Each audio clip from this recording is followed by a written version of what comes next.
And we are recording. Good morning, everybody who's able to make it here live. And hello to those of you watching on the recording, which is more of you than show up live, obviously. But I hope you guys had a good weekend.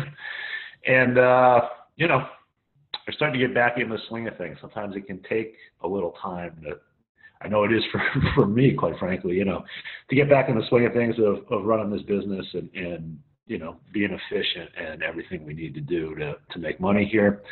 We are going to talk about, like I was saying before we hit record, we're going to talk about minefields that you need to avoid in order to have success in this business.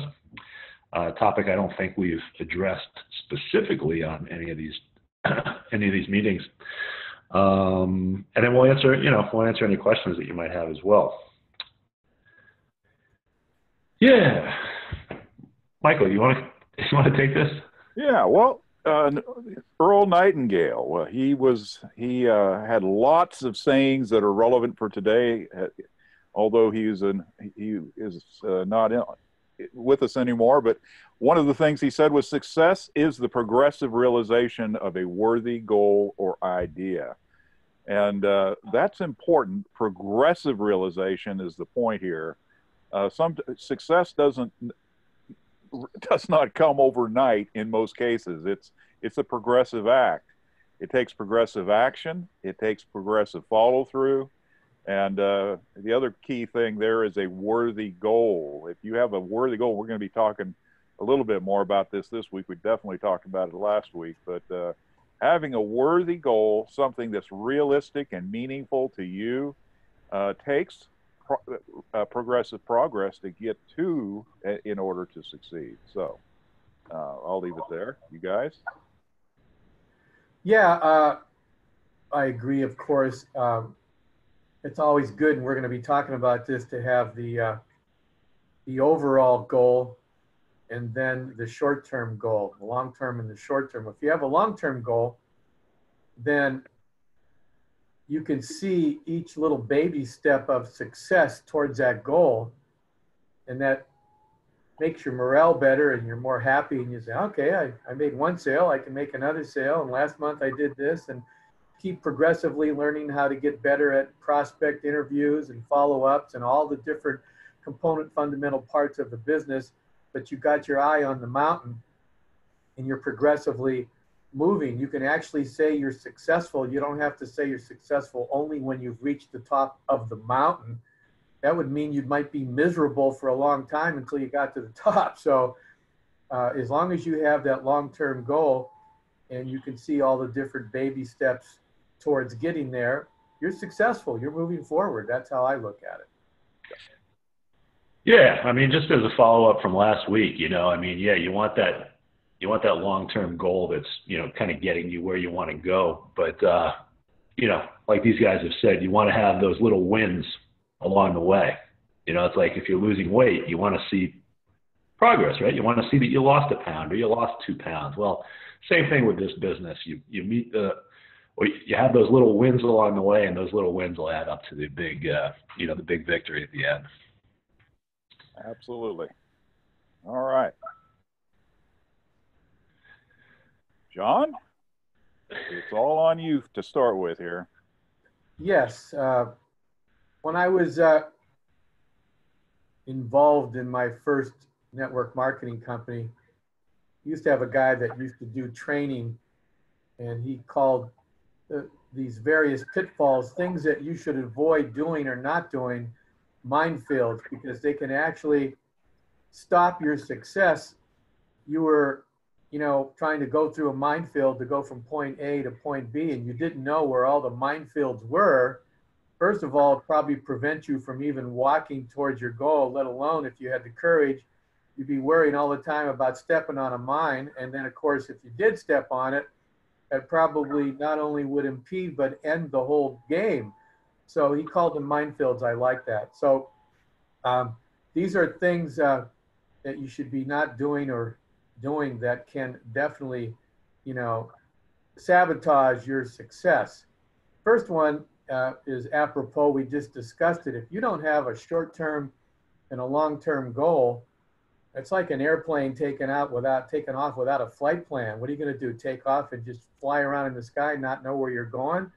There's no success. There's no journey. There's no anything. So you should first have a long-term goal. That might be as simple as I want to be able to pay all my bills from the Prosperity Nexus group, or it might be that I want to make 60 grand this year, or I want to be able to buy my new second home in Colorado. Whatever your goal is, your long-term. And then the short-term goal would be putting together how much income you would need a month in what period of time to achieve that. And then you can even get shorter, and how many prospects do I need to call, et cetera, et cetera. So not having a short and long-term goal is definitely a potential minefield. And in order to help you with that, you definitely have to have a big why. You know, what is your why? If you have a big why, it should excite you, especially if it's very personal to you, and that will help create a burning desire to achieve it. Close your eyes, imagine your why already. Imagine what your life would be like if you achieved your why, and that should give you a nice feeling, a desire to go after it with exhilaration and enthusiasm. So that's A. Next, you guys jump in anytime you want. Well, let me just say something about the burning desire. You know, just a financial dollar amount goal doesn't do it for me. I don't know about you guys, but I have to see what those dollars represents in my mind, and that becomes a goal more worth pursuing than just dollars. You know, a lot of people, when they get started in this business, their objective or their goal is $10,000 a month. Well, that's great, but what will that $10,000 a month do for you or allow you to do that you can't do now? And so that's a big part of setting goals too. Dollars get you to where you want to be, but what are you going to do with them when you have them? So just bear that in mind. Yeah, that creates the excitement for sure. Failure mindset. You know, mindset is your point of view, your attitude. I think I'm going to join the Prosperity Next group and see if this works. Is not a mindset, not as good a mindset as I'm going to join Prosperity Next group and I'm going to achieve my big why, and I'm going to make this work and I'm going to kick butt. Well, that's a different mindset. So a failure mindset is way different from a success mindset for sure. And there's a great book to read that's very short called Rhinoceros Success by Scott Alexander. And he talks about this. We used to talk about being unstoppable when I first started this, and that's the type of mindset you need. Enthusiasm, unstoppable mindset. And the whole book is pretty exciting because he makes it analogous to a rhinoceros, who's basically a 2-ton animal that is unstoppable and doesn't care. It's just once it charges, that's it. You better get out of the way. And that first one there, that phrase I learned a long time ago, which helps with rejection in this business. When you're talking to prospects, hey, some will sign up, some won't. So what? Somebody else. That's another good mindset to have. So between that type of mindset and being unstoppable, you're heading towards more of a success mindset. Guys, you want to add anything to that? Yeah, I learned that first point a little different, John. To me, it was some will, some won't. So what next? Yeah, same thing. Yeah. Yeah, it's the same thing. But the whole point is, any type of sales enterprise is a numbers business. You're going to get a certain number of rejections or no's before you get to a yes. And so, you know, as you get a no, count it up as a victory. That's a no. Now my next one is or could be a yes. So keep it up. Yeah, I mean, I think I've been in sales for the second half of my career, really, and we're talking commission sales like mortgages, and I think the biggest reason that people fail in the sales industry in general is fear of failure, and or not being able to get over the fact that people say no, yeah. and it's not easy all the time. It isn't, you know, not even for people that have been doing this for a long time, you know, but you got to get past it, and you got to know that maybe that next person that you talk to is going to say yes, like these guys said. So.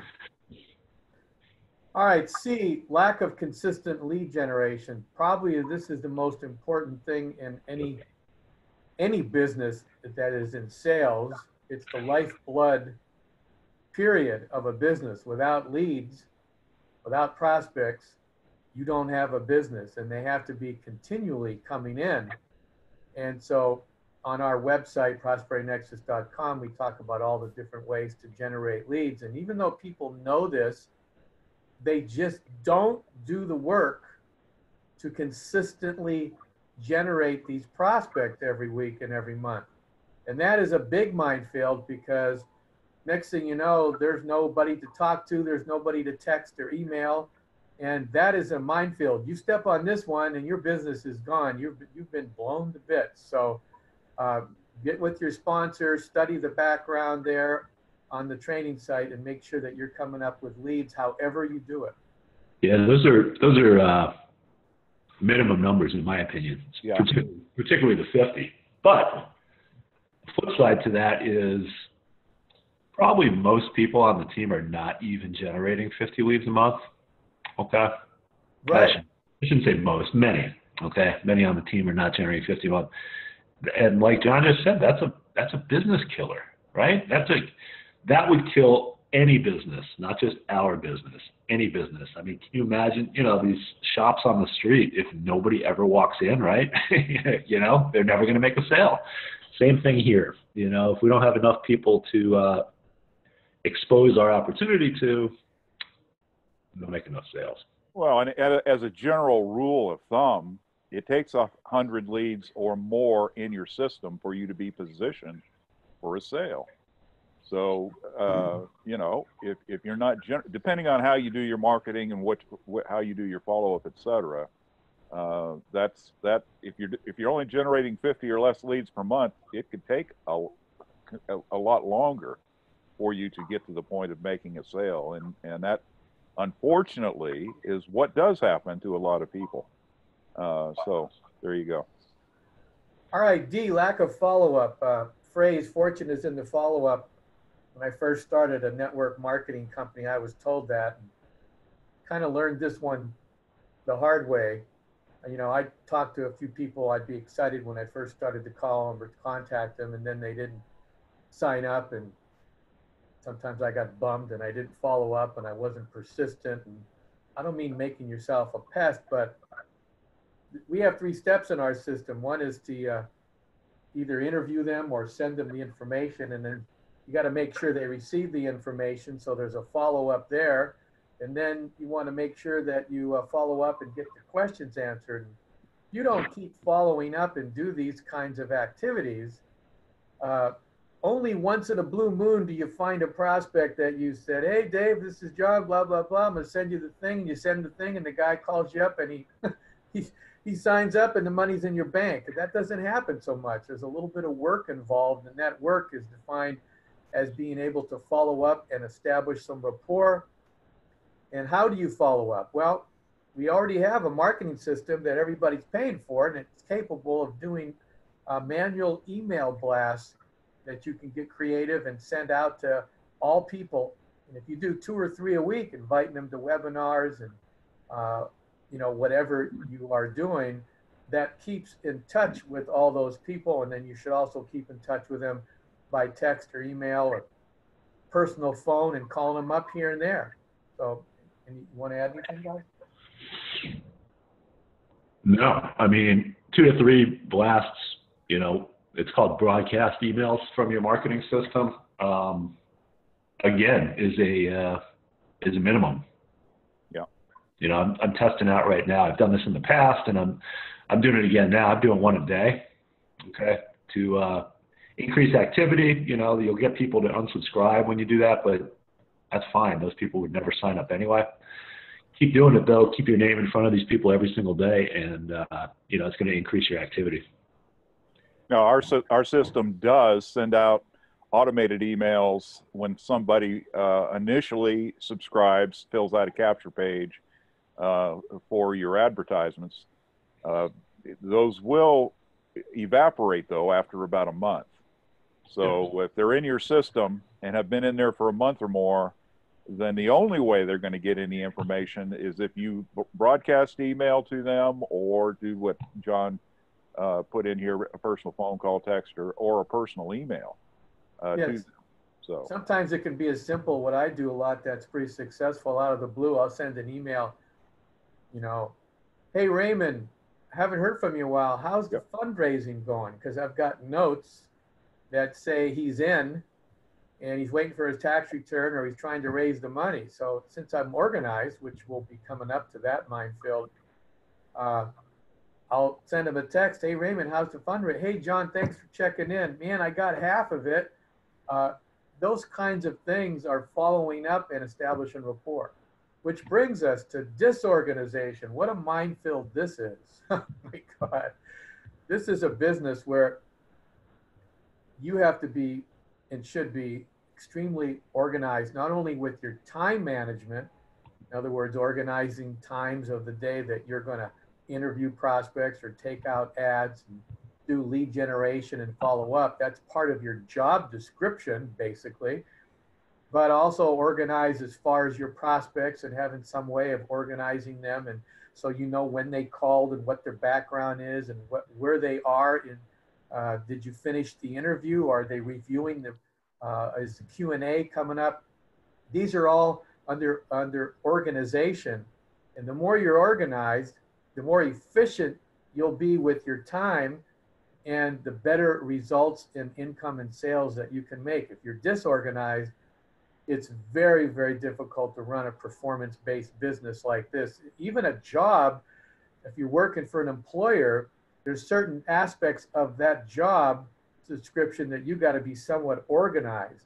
But if you're your own boss, this is an extreme critical minefield that you have to overcome. Not being coachable. You guys want to start this off? I mean, yeah, you gotta be open to learning new skills and new ideas, and be willing to take action on the ones that we know work. Right? We're going to teach you things that we know work in this industry. You know, I think we get a bunch of, there are people, I should say, that struggle when they come from a successful sales background and they're like, this is how I've always done it when I've sold cars. Well, we're not selling cars. This is a different,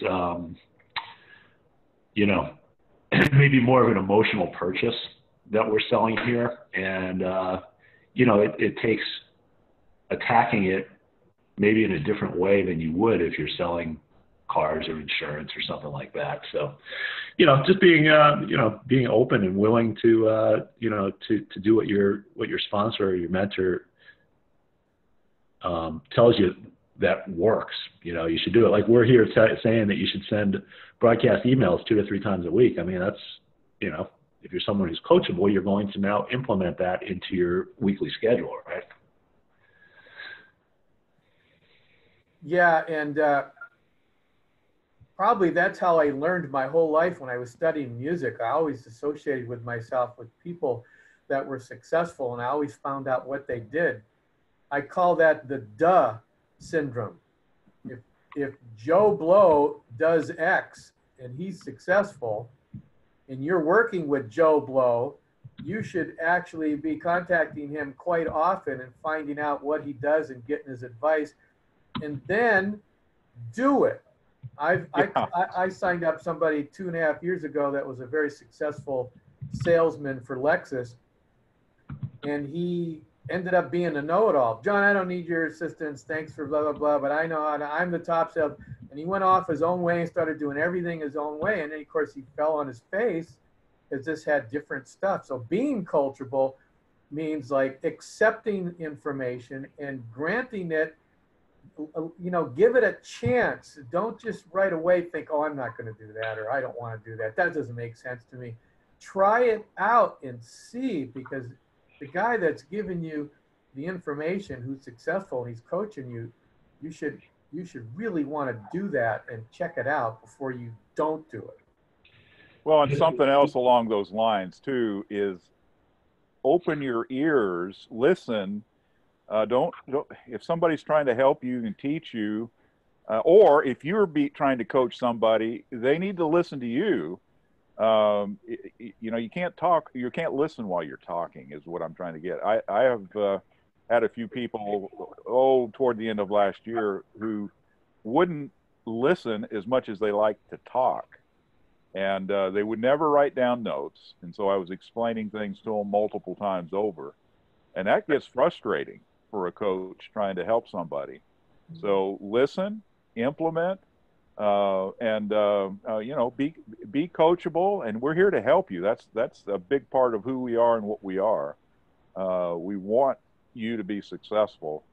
And you know, there comes a time when you can experiment and do things differently if you choose to. But you know, our objective when you get started with us is to try to get you to a point of success as quick as possible. And so if you'll follow the lead of your coach, you'll have a much better chance of achieving that success.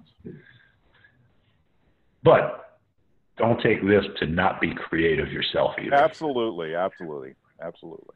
There's a fine line, you know. Take the you know, what definitely works, you know, some of the fundamentals, but right. Be creative when it comes to your follow-up and your marketing, you know, because those are the people that are ultimately, you know, the most successful. And part of your success in this type of business is you being a coach, believe it or not. It is. You make sales, you learn how to make sales, and then you help people make sales, and you become the coach. And that's the whole 360-degree circle there. You learn the business, help others learn the business, and you keep paying it forward. Those are the ultimate people who are very successful in this business. And that brings us right to G, which I think I just stated. At some point, you got to be helping your team members, or they're not going to be very happy campers. And so if you're first coachable and you follow and you become successful, you'll learn how to coach other people, because you definitely don't want to just take somebody's money like a lot of other businesses similar do, and then just go, okay, man, go to the back office and watch the video and hope you live happily ever after. That's not a very good way to approach this business. Yep. This is when the business gets fun. You know, when you start to build your own team, not only are you making money, but then you're helping other people to make money. And that's what that's what it's all about. Yep.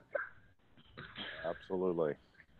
So anybody have any questions on these potential minefields that can actually impede and blow up your success? Hi guys, Ron Campbell from Colorado Springs. Hey, Ron. Hey, had a kind of rough last week, but I'm not losing focus. I'm just pushing on. So, you know, these just points, they stand out to me and they make a lot of sense. But as far as the leads from December 6th, which was my first ad, to January 5th, I had 356 leads. With that, I had one sale on December 23rd. So I'm following up with people like you guys are saying. At least talk to one person a day as far as a follow-up, if not 3 to 5. So I've got people, you know, taking a look at this. They're in different phases. So, you know, with the discussion points for those that just started, just keep pushing on. Keep pushing on. Don't lose your focus, and just get with your mentor, like I've gotten with Mike. Mike's been exceptional. I mirror him, and we just keep moving forward. But there's another thing I want to mention to the newbie. You know, my first goal was getting that first sale, which came through on December 23rd. So my next goal is to get my investment back. Okay, so am I eager? Yeah, I'm eager. Would I like to see that? Yeah, hopefully today that'll happen. But that brings me back to last Friday. I talked with an individual. He's from Colorado Springs too. He saw my Colorado Springs ad, and he got burned from another company for a couple grand. And he asked me, even though it's not duplicatable to our system, and I try to stay within that realm of duplication, but he wanted to meet me at a restaurant. Oh boy, this is bringing me back to life insurance. Yep. So anyways, I bent over backwards. I went and talked to him. He seemed okay, you know, my age. We talked for about 30 minutes, and I guess he felt comfortable because from there, set up a screen share with Mike Dupuis with us two. And boy, I tell you, we got at the screen share, and this guy, no questions, just by looking at him on the screen share, it was like we were taking up his time, just a complete zero. So, you know, with that, even though I'm eager to make that sale, after speaking with Mike Dupuis, we decided we're not going to go with this guy. Because again, not helping your team members, I feel I just be taking his money, and I have an inclination too that he would blame me for not being successful. Wait, this was the guy that you met with in person and then you did the screen share? That's correct. Huh.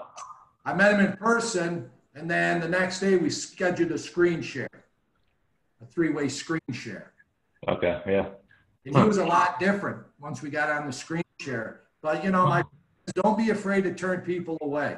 You know, this guy asked me when we were sitting there, where do you live? 80905. He says, yeah, but where do you live? I said, I'm going to tell you where I live. You're still a stranger to me. So I think that was a red flag. Maybe not. But anyway, my point is I'm not taking this guy on. So be afraid to turn people away. That's it. Good for you. You know, when you lose integrity, integrity is everything in any walk of life, especially this business. And you're the one that has to get in bed with this guy and help him. And so if you don't feel good, good for you.